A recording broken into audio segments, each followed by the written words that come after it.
Falando em moral e ideologia, como é que você vê, então, acho que é uma resposta complicada, daria uma entrevista inteira, eu acho, sobre isso, mas tem um elemento aí que é crucial para a gente entender essa evolução, não só da economia, mas da política em função da criminalidade e de como isso afeta principalmente a favela e a periferia aqui no Rio, que é o papel da igreja evangélica. Como que você acha que isso se encaixa de alguma forma com o crescimento de capital político, de credibilidade e de formação de imaginário moral e ético que o Crivella hoje surfa com tanta facilidade? Esse é um grande tema e apaixonante. E eu acho que, como a maior parte dos fenômenos da sociedade, isso é contraditório, no sentido de que você pode e deve vê-lo por ângulos diversos, valorizando o positivo e negativamente ao mesmo tempo. Claro. Então, eu acho que há uma contribuição muito positiva do avanço das igrejas evangélicas no Brasil, no Rio de Janeiro. Muito positivas, por um lado, porque diante da miséria, diante da hiperexploração da força de trabalho, das desigualdades abissais, do desespero, esses núcleos organizados funcionavam como um welfare improvisado que se dava no plano comunitário. A ajuda mútua, o estímulo à formação gregária de comunidades. Isso significava a possibilidade de conseguir empregos, de conseguir uma creche, uma forma pela qual as mães se distribuíam para atenderem-se mutuamente, soluções sociais, coletivas, que foram estimuladas. E a perspectiva, isso é muito importante para a teologia da prosperidade, que tem vigência ampla nesse mundo, nesse universo, a perspectiva de que você pode ser feliz nesse mundo. O Weber distinguia os tipos de ascetismo, os tipos de experiência religiosa, aqueles que são extramundanos, os que são intramundanos. Os extramundanos são as igrejas, as religiões que remetem à possibilidade da vitória, do êxito, do triunfo, da glória, da felicidade ao mundo pós-morte. Paraíso. O mundo espiritual pós-morte. Aqui você vai sofrer, vai cumprir seu papel, o que seja. É um teste aqui. É um teste, o que seja, mas a felicidade está alhures, está no outro mundo. A teologia da libertação católica não resolveu esse impasse, ainda que falasse muito deste mundo no qual nós estamos. Por quê?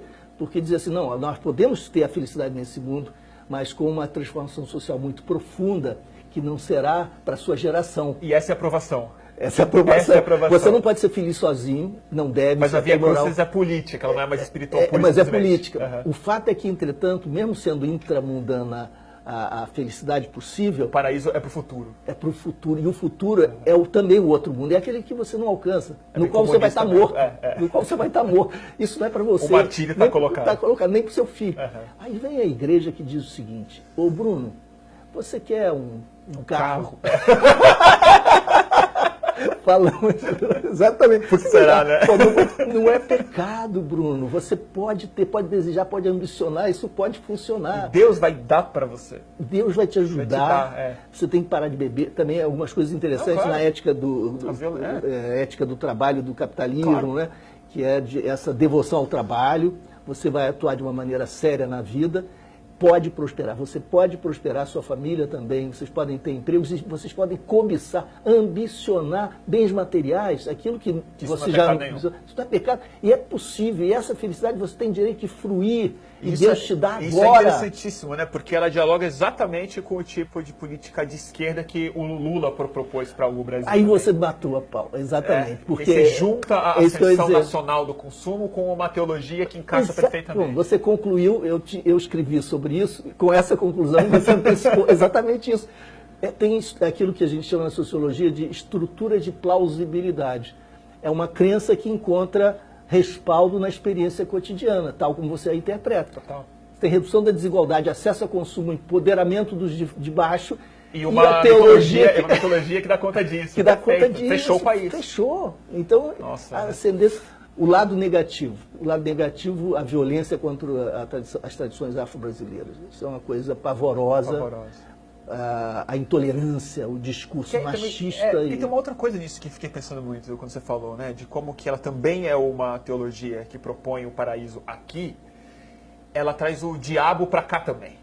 Então ela tem esse lado de querer que você se alinhe com Deus para ter uma vida próspera, mas toda vez que eu vejo televisão evangélica, eu vejo muita para ver o que eles estão falando, e fui em muito culto ver, eu fico impressionado como que o diabo é um tema. Claro. E o diabo não está no inferno. O diabo está na bebida, o diabo está na macumba, o diabo está na dor de cabeça que você sente, está na angústia que você tem de madrugada. Claro, claro. E eu acho que isso está muito nessa chave de como que a esquerda virou esse novo diabo. E tem um outro aspecto interessantíssimo, que é o seguinte, a relação do velho catolicismo, o catolicismo tradicional, com a Umbanda, com as tradições afro-brasileiras, candomblé, etc., era ou de repressão no início, né, de apoio à repressão por parte do Estado, ou depois de uma tolerância soberba superior, para que houvesse a possibilidade de uma assimilação desigual, hierárquica, né, em que os de baixo poderiam conviver com o grande paraquedas, o grande guarda-chuva maternal, paternal da Igreja Católica. Então, o sincretismo como uma forma de agregação subalterna. E uma tolerância de um convívio que é desprezo. Por que ele pensa assim? Não, vamos tolerar porque é ignorante. É primitivo. Eles são ignorantes, eles têm problemas mentais, etc. Quando você está nesse outro mundo popular, evangélico, é totalmente diferente, muito mais interessante, porque é o seguinte, o fenômeno do espírito se apossando do sujeito é verdadeiro, ele é real. E então, só que eu vou renomeá-lo, requalificá-lo e inverter os valores. Eu vou dizer, não é o espírito que você recebe, o espírito positivo, é o demônio. É o encosto. É o encosto, é o diabo. Né? E isso que é interessante, a macumba funciona. Eles admitem. Então estão no mesmo plano de realidade, digamos assim, de construção social da realidade. E aí é perfeito, né? E aí o diálogo é possível, mas nesse caso um diálogo destrutivo, de intolerância e de combate, né? Que acaba sendo muito negativo. Mesmo, no fundo, né? De forças, etc. Então esse um lado extremamente negativo, problemático. E por outro lado, existe também essa possibilidade de você subverter a laicidade, né, e explodir a ideia de república que mal se constitui ainda entre nós. Porque o que vale é a comunidade. Né? O que vale é a comunidade, somos nós, esse nós, esse coletivo, é um coletivo restritivo, e os que estão de fora são os que estão na sombra da divindade, ainda não acessaram o nível superior. Mas um dia a gente vai chegar. Mas um dia a gente vai chegar. Ganha a presidência da República. Ganha a presidência da República e ganha. E os dois poderes, os dois mundos, os dois reinos se acoplam, se justapõem. O reino laico, o reino sagrado, que esse é o grande projeto teleológico, é a grande utopia da realização intramundana do poder evangélico. Essa comunidade se dissocia da sociedade, ela não dialoga, não é um grupo que, como outro grupo, entra em contato e negociam. Esse caso é uma comunidade que tende a se fechar, ela se abre na medida em que consiga conquistar novos adeptos. Mas ela conquistar poder também. Conquistar poder, mas ela está fechada e se atribui essa força. E nesse sentido é antipolítica, né? Antirrepublicana. O que é assustador, Bruno, é que, voltando aos ataques do Crivella, é que nós não podíamos imaginar que houvesse esse nível de agressão, que é um nível baixo, porque, além de ser hipócrita, cínico, completamente insustentável, é deturpador, manipulador. Você dizer que o sujeito foi demitido porque proteger bandido foi a coisa mais fácil do mundo. Eu, na minha defesa, no meu vídeo, levantei o jornal, que eu tenho guardado até a capa do Globo. Luiz Eduardo cai, depois ou após denunciar a banda. Pô, todo mundo sabe dessa história, que é o contrário do que eles estão dizendo.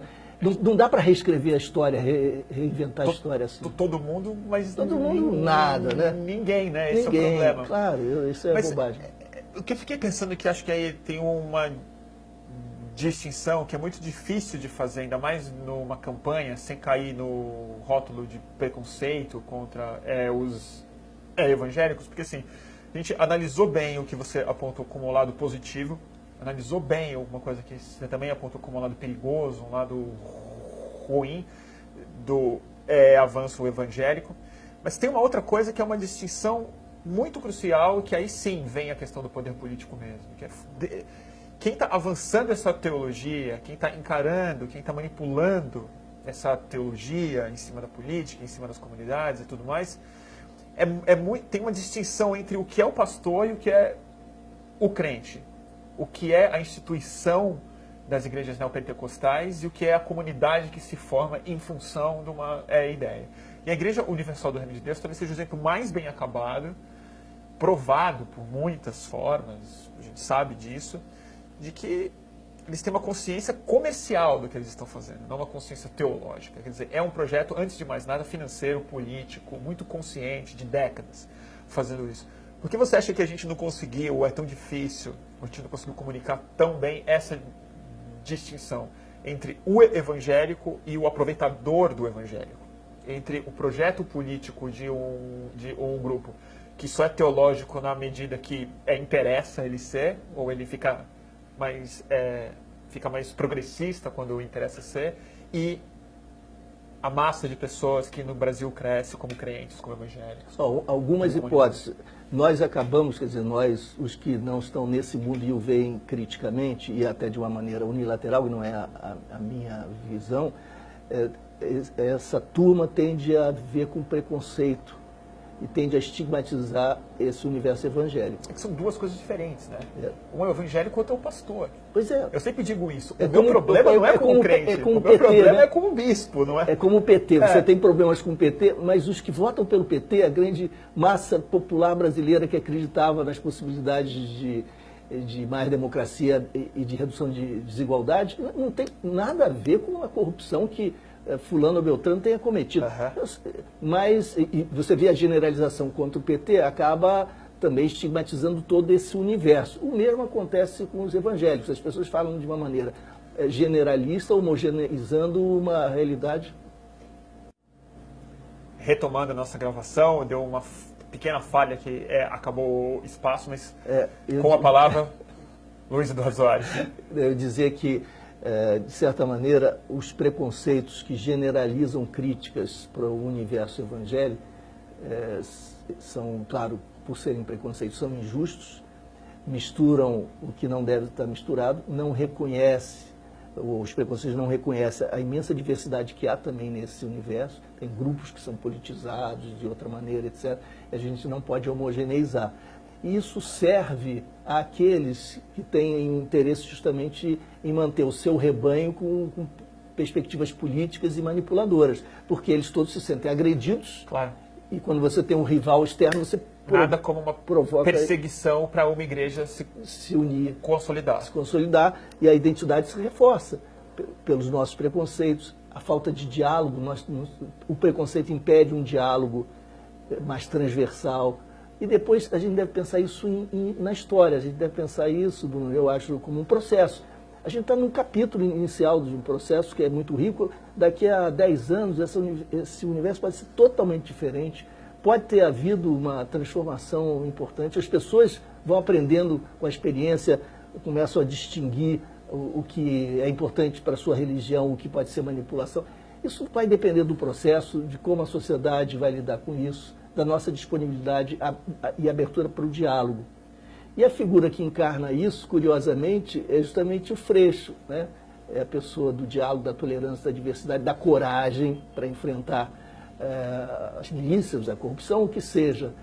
E nós estamos, nesse momento, vendo como, para atacar essas virtudes, é preciso recorrer à mentira, à falta completa de qualquer critério.